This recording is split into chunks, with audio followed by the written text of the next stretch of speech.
આજે દુનિયા જ્યારે યુદ્ધના ભણકારા અને મોંઘવારીના ખપ્પરમાં હોમાઈ રહી છે, ત્યારે ગુજરાતના એક જિલ્લાએ આત્મનિર્ભરતાનો અનોખો માર્ગ બતાવ્યો છે. તો ખાડી દેશો વચ્ચેની તંગદિલીને લઈને જ્યારે એલપીજી ગેસની અછત અને ભાવ વધારાના ડરથી ગૃહિણીઓને સતાવી રહ્યો છે, ત્યારે વાવ, થરાદ અને સમગ્ર બનાસકાંઠા જિલ્લો ગોબર ગેસના માધ્યમથી ઉર્જા ક્ષેત્રે ક્રાંતિ લાવી રહ્યો છે. તો ફરી એકવાર જૂની પરંપરાએ આધુનિક ઓપ આપીને પશુપાલકોએ સાબિત કર્યું છે કે ગોબર એ માત્ર કચરો નથી, પણ ગ્રામીણ અર્થતંત્રનું સોનું છે. જોઈએ આજના ખાસ અહેવાલમાં. નમસ્કાર દર્શક મિત્રો, બેસ 90 ન્યૂઝમાં આપની સાથે હું છું નેહા પટેલ. પહેલાના જમાનામાં ગામડાઓમાં માટીના ચૂલા પર રસોઈ બનતી હતી અને લાકડાના ધુમાડામાં ગૃહિણીની આંખો લાલ થઈ જતી હતી. તો સમય બદલાયો અને એલપીજી ગેસ આવ્યો, પણ જ્યારે વૈશ્વિક પરિસ્થિતિઓના કારણે ગેસના બાટલા મેળવવા મુશ્કેલ બન્યા છે, ત્યારે બનાસકાંઠાના પશુપાલકોએ ફરી એકવાર પોતાની મૂળ પરંપરા તરફ વળવાનું નક્કી કર્યું છે, અને પણ એક સ્માર્ટ રીતે. ત્યારે વાવ અને થરાદ સહિત સમગ્ર જિલ્લામાં આજે ગોબર ગેસ પ્લાન્ટ આશીર્વાદરૂપ સમાન સાબિત થયો છે. તો બનાસકાંઠા જિલ્લો કે જ્યાં 1411 જેટલા ગોબર ગેસ કનેક્શન સાથે આજે આખા ગુજરાતમાં પ્રથમ ક્રમે છે, અને સરકારના ગોબરધન પ્રોજેક્ટ હેઠળ પશુપાલકો ગાય ભેંસના છાણ અને પાણીના મિશ્રણમાંથી ગેસ ઉત્પન્ન કરી રહ્યા છે.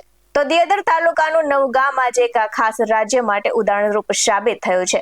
અને કંઈક વાત એવી છે કે અહીં એક બે નહીં, પરંતુ 150 થી 200 જેટલા ગોબર ગેસ પ્લાન્ટ કાર્યરત છે. તો સવારની ચા હોય, બપોરમાં ગરમા ગરમ રોટલા હોય કે પછી સાંજની દાળ ભાત, આ બધી જ વસ્તુ પશુઓના છાણમાંથી બનતા ગેસ પર રાંધવામાં આવે છે. અને માત્ર 4 કલાકની પ્રક્રિયા અને ગાય ભેંસના છાણમાં પાણી નાખી સેલેરી તૈયાર કરવામાં આવે છે.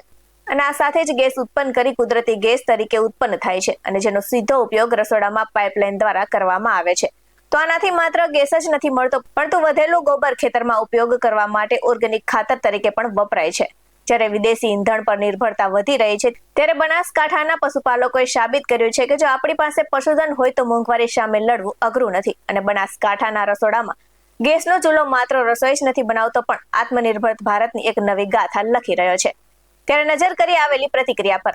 ત્યારે જે ઈરાન અને ઈરાકનું યુદ્ધ ચાલી રહ્યું છે, એની અંદર એલપીજી ગેસની જે અછત વર્તાઈ રહી છે, એના માટે અમારે અત્યારે ગોબર ગેસ છે, જે વાવ, થરાદ જિલ્લામાં અને બનાસકાંઠા જિલ્લામાં જે બનાસ ડેરી આપેલો છે, એનો અમે અત્યારે ભરપૂર ઉપયોગ કરી રહ્યા છીએ. ગોબર ગેસ છે એની અંદર અમારે પશુઓનું જે છાણ હોય છે તેનું મિક્સ દ્રાવણ કરી અને અંદર નાખવાનું આવે છે, તેનું બાષ્પીભવન થાય છે અને ગેસ બને છે. એ ગેસનો અમે ઉપયોગ સવારથી માંડી અને સાંજ સુધી કરીએ છીએ. અમને અત્યારે એલપીજી ગેસની અછત છે, પણ અમને વર્તાઈ રહી નથી, કારણ કે અમારા ગોબર ગેસ અત્યારે બહુ મજા અને આનંદ કરાવેલો છે. વિધાનસભાના અધ્યક્ષ અને ચેરમેન સાહેબ શ્રી શંકરભાઈ ચૌધરી સાહેબનો ખૂબ ખૂબ આભાર કે અમને એવું અમારા ગામ નવાને ગોબર ગેસ આપ્યા, અને આજે ખેડૂતો એનો આનંદ લઈ રહ્યા છે. એનો જે છે ગોબર ગેસ એ અંદર નાખવામાં આવે છે, અને એનું જે વેસ્ટ નીકળે છે ખાતર, એ પણ અમે ખેતીમાં એનો ઉપયોગ કરીએ છીએ, અને એના લીધે ખેતી અને પશુપાલનમાં બધી રીતે આનંદ રહે છે. શું નામ આપણું? મારું નામ ચૌધરી હસમુખભાઈ રામસિંહભાઈ, ગામ નવા. અમે હેરાન થઈ ગયા હતા ભાઈ, અને આ ગેસ અમારી વારી આવ્યો છે. 10 પશુ છે મારા પાસે, એ છોણ ને બધું અંદર નાખું છું, અને સારામાં સારું અમારે હેડે છે. પછી 12 મહિના 1-2 બોટલ લાવવી પડે તો લાવવી પડે ઓલી એલપીજી ગેસની. નકા આ બધું અમે કોમ થાય છે અમારું. રોટલી થાય, દહીં થાય, બધું થાય, ઘી થાય, તાવણ થાય, ચા થાય, ઊનું પાણી થાય, દૂધનું થાય, બધું જ થાય છે કોમ સારામાં સારું એમ. છોણ નોખા અંદર અને ફૂગો ફૂલે અને ચાલુ કરે એટલે ફટદીની બટણ દબાવે એટલે અગ્નિ થવા મળે.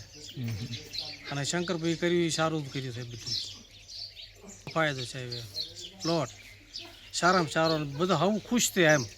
આ ગેસ લીધો અમે તારથી તમે ખુશ થયા કે અમારા ગેસથી અમારે વાપરવો જ છે એમ. ગેસથી ફાયદો ખૂબ થાય. ફાયદો શું થાય? હેધણા મળતા નથી. ગેસમાં રોટલા ચૂલામાં જ કરે, પણ હેધણું છે મળતું નથી. પછી અમે સોણ નોખે છે, ગોબર માથે નોખીને પછી અમે ગેસને હલાવી નોખે છે. પછી અમારે ક્યાં નળીથી પાછું જાય, ચાલુ કરે, ટપરીને ગેસ આવી જાય. પછી રોટલી કરે, શાક કરે, પછી એની શીરો કરે, માતર કરે. પછી અમારે આખી કુટુંબનું ખાવા ખાય. પછી અમારે ઘાસચારો નોખીને પછી જાય ખેતરમાં, પછી ધોરણ નોખે, 2 દોડીએ સોણ નોખે. એટલે અમારે ખૂબ ફાયદો છે, ને અમારે ગેસ બાટલાની જરૂર નથી. અમારે હેઠળ કોઈ મળતા નથી. ગોબર ગેસ, હા, ગેસથી ફાયદો થાય છે અમારે. આવા જ વધુ અહેવાલ સાથે ફરી મળતા રહીશું. તમે અમારી YouTube ચેનલને સબસ્ક્રાઇબ કરવાનું, અમને Facebook અને Instagram પર ફોલો કરવાનું ભૂલશો નહીં. બાકી નવી અપડેટ્સ મેળવવા માટે આપ જોતા રહો BEST9 TV ન્યૂઝ. નમસ્કાર.